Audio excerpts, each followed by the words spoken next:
Assalamualaikum warahmatullahi wabarakatuh. Perkenalkan, nama saya Melsa Windiani, NIM 1915044, Prodi BKPI, kelas 5B. Mata kuliah ini yaitu praktik penelitian, bimbingan, dan konseling dengan dosen pengampu Ibu Diah Arum Kartikasari. Pertama-tama, di sini saya akan menjelaskan tentang PPT proposal yang saya buat, yaitu di mana terdapat latar belakang di mana Islam merupakan sumber utama dalam membentuk pribadi seorang muslim yang baik dengan berlandaskan Al-Quran.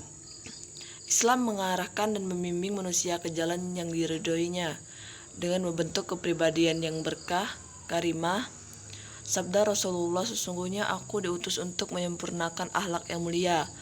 Rasulullah diutus oleh Allah Subhanahu wa Ta'ala untuk membimbing dan mengarahkan manusia ke arah kebaikan yang hakiki, dan juga sebagai figur konselor yang sangat mampu dalam memecahkan berbagai permasalahan yang berkaitan dengan jiwa manusia agar manusia terhindar dari segala sifat-sifat yang negatif.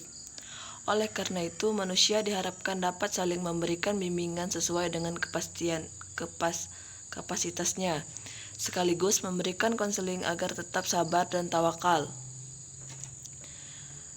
Dengan pendekatan Islam, maka pelaksanaan konseling akan mengarahkan klien ke arah kebenaran dan juga dapat membimbing dan mengarahkan hati, akal, dan nafsu manusia untuk menunjukkan kepribadian yang berakhlak karimah yang telah terkisatariskan oleh nilai-nilai ajaran Islam. Dalam hal ini perlu diperbaiki oleh seorang guru untuk menunjang kesuksesan pendidikan Islam di sekolah maupun madrasah dalam melaksanakan bimbingan dan konseling.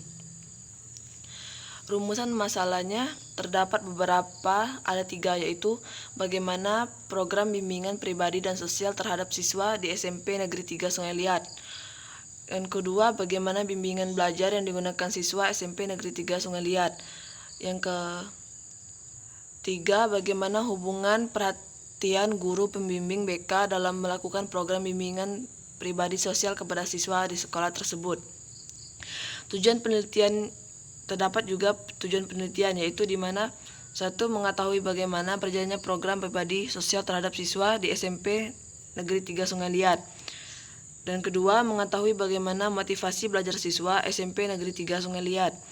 Dan yang ketiga, mengetahui hubungan perhatian guru BK terhadap motivasi belajar siswa di SMP Negeri 3 Sungai Liat. Kegunaan penelitian juga, yaitu kegunaan teoritis dan kegunaan praktis. Di sini kegunaan teoritis, penelitian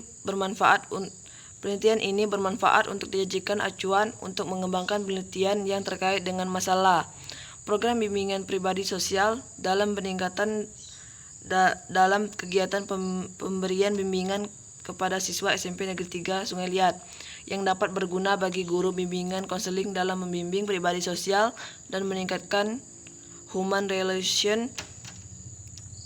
Dan yang kedua, kegunaan praktis, yaitu terdapat pada guru, di mana hasil penelitian ini diharapkan dapat memberikan ilmu yang berguna dan manfaat bagi guru sebagai bahan pertimbangan ke depan.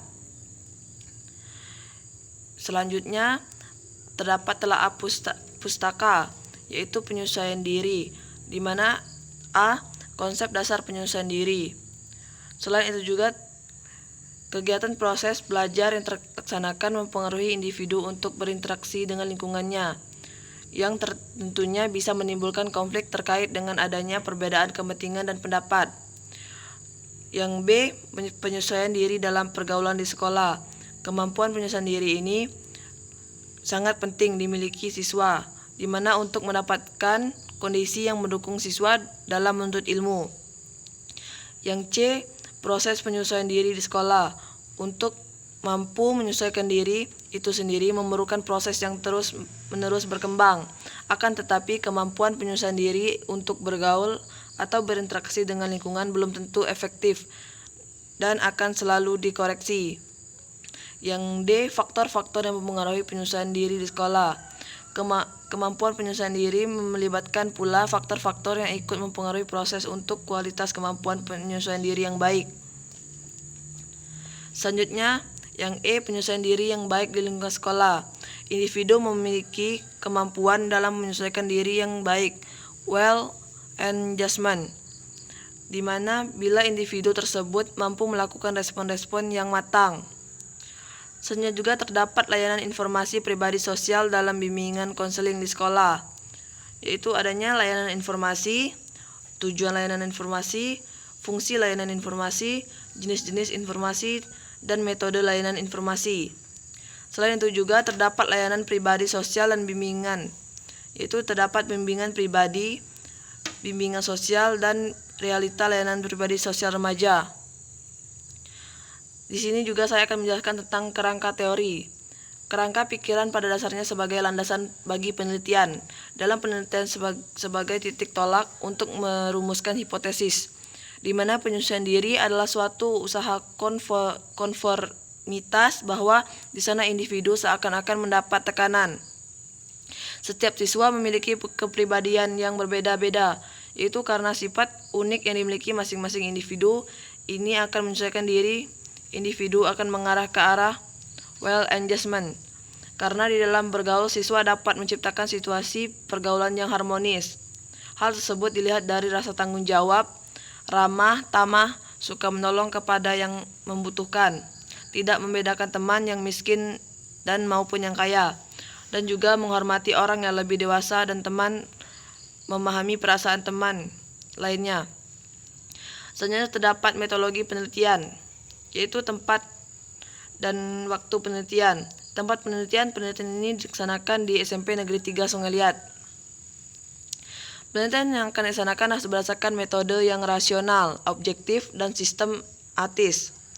Selanjutnya juga, metode penelitian dapat diartikan sebagai suatu jalan atau cara untuk menemukan, mengembangkan, dan menguji pengetahuan untuk memperoleh kebenaran. Selanjutnya juga, berdasarkan penjelasan di depan bahwa tujuan dari penelitian ini adalah untuk mengetahui keefektifan layanan informasi pribadi dan sosial, untuk meningkatkan penyesuaian diri di dalam pergaulan di sekolah bagi siswa kelas 8 SMP Negeri 3 Sungai Liat. Selanjutnya terdapat jenis dan sumber penelitian. Jenis data. Jenis data yang diungkap dalam penelitian ini adalah penyesuaian diri siswa dalam pergaulan sekolah sebelum dan sesudah tindakan turn off. Jenis data ini berupa nilai tes awal atau pre-test dan nilai tes akhir, yang masing-masing dicari perbedaannya. Selanjutnya terdapat sumber data penelitian, yaitu sumber data merupakan hal yang penting dalam penelitian ini. Tanpa adanya sumber data yang jelas dan akurat, penelitian ini dapat dikatakan tidak valid. Sumber data utama dalam penelitian ini adalah subjek penelitian, yaitu siswa kelas 8 SMP Negeri 3 Sungai Liat, yang didapat dari tes awal dan tes akhir.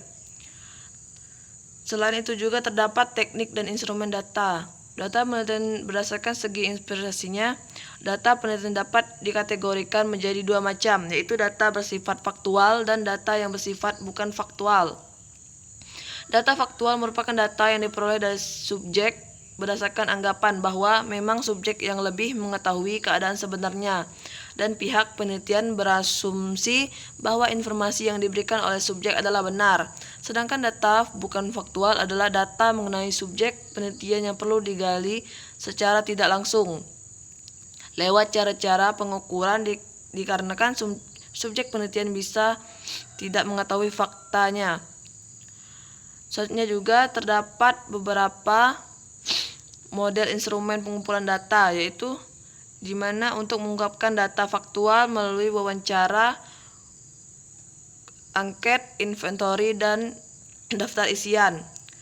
Di sini juga terdapat pengertian angket dan jenis-jenis angket, dan juga terdapat prosedur penyusunan angket. Terima kasih, semoga bermanfaat. Itu saja yang bisa saya sampaikan. Apabila ada kesalahan, saya mohon maaf. Assalamualaikum warahmatullahi wabarakatuh.